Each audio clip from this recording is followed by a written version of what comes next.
UP के बाद अब आपको बिहार लिए चलते हैं। यहां पहले फेज में 4 सीटों पर चुनाव है और चारों सीट वीआईपी ही हैं। गया में पूर्व सीएम जीतन राम मांझी हैं, जमुई में चिराग के जीजा, औरंगाबाद में बीजेपी के सांसद सुशील सिंह की किस्मत का फैसला होना है, तो नवादा में राज्यसभा सांसद विवेक ठाकुर का। अब देखिए पहले फेज की टक्कर।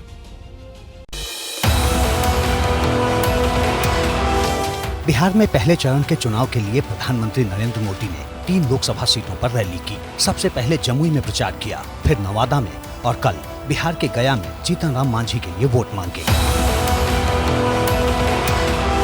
पहले चरण में बिहार की 4 लोकसभा सीटों पर वोटिंग है और प्रचार का शोर इन चारों सीटों पर थम गया है।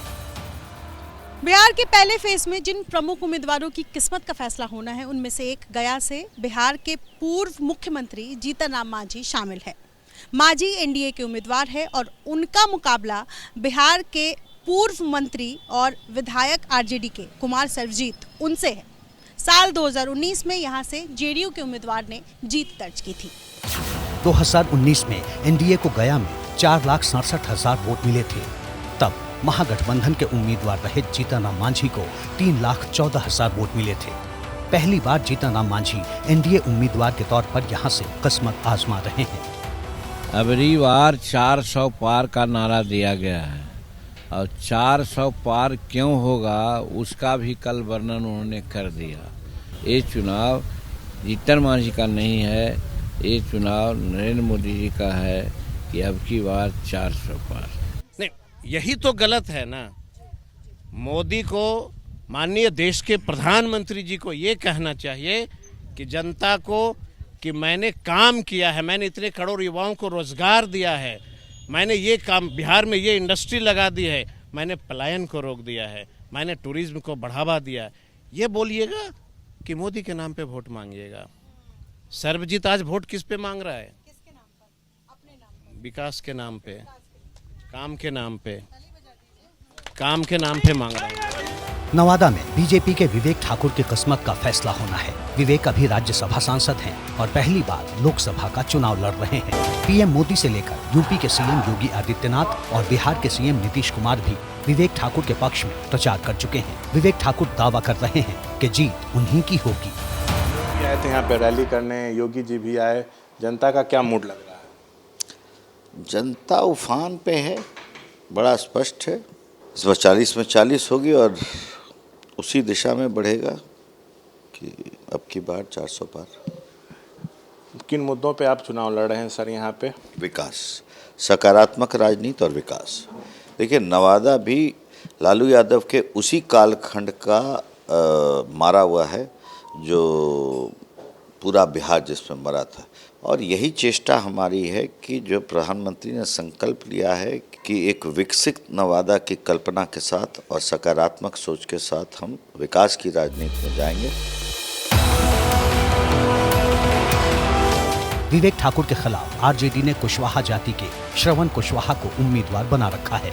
एबीपी न्यूज के रिपोर्टर शशांक से बातचीत में श्रवण भी अपनी जीत का दावा कर रहे हैं।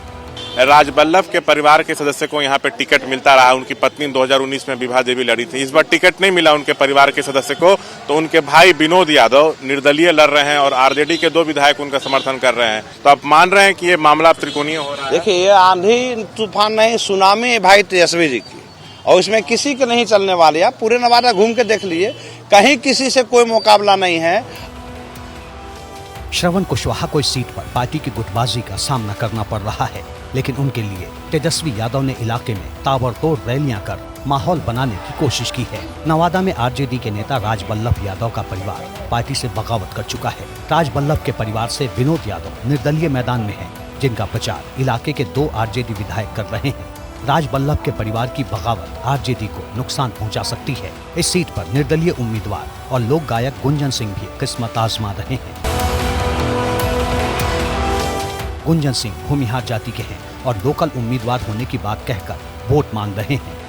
पहले चरण के चुनाव में बिहार की जो चौथी सीट है वो है औरंगाबाद की सीट। इसे बिहार का चित्तौड़गढ़ भी कहा जाता है क्योंकि यहाँ राजपूत वोटरों की संख्या ज़्यादा है। औरंगाबाद से बीजेपी के प्रत्याशी हैं सुशील सिंह। यहाँ राजपूत जाति के नेता ही चुनाव जीतते रहे हैं। राजपूतों के गढ़ में सेंधमारी करने के लिए आरजेडी ने कुशवाहा समाज से आने वाले अभय सिन्हा को उम्मीदवार बनाया है।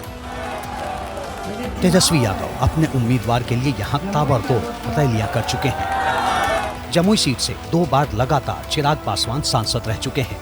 इस बार खुद चिराग हाजीपुर से चुनाव लड़ रहे हैं तो जीजा अरुण भारती को यहाँ से मैदान में उतारा है। जमुई सुरक्षित सीट है और यहाँ आमने सामने की टक्कर है जिसमें कड़ा मुकाबला दिख रहा है।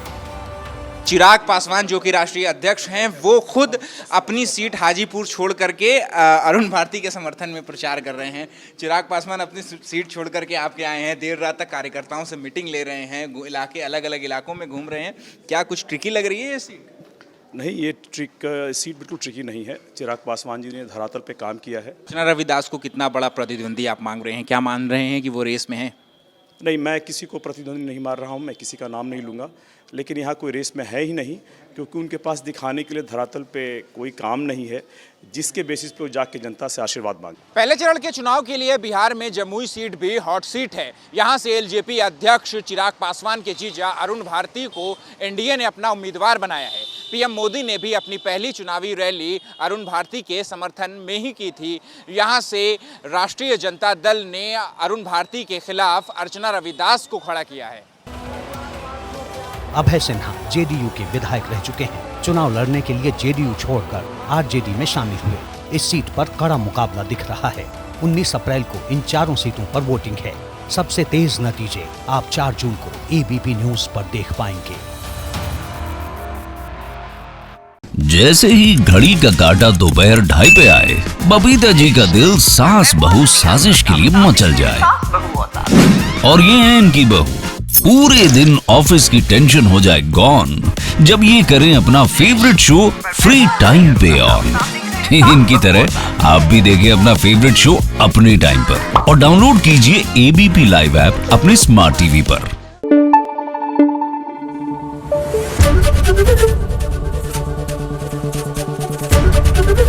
एबीपी न्यूज आपको रखे आगे।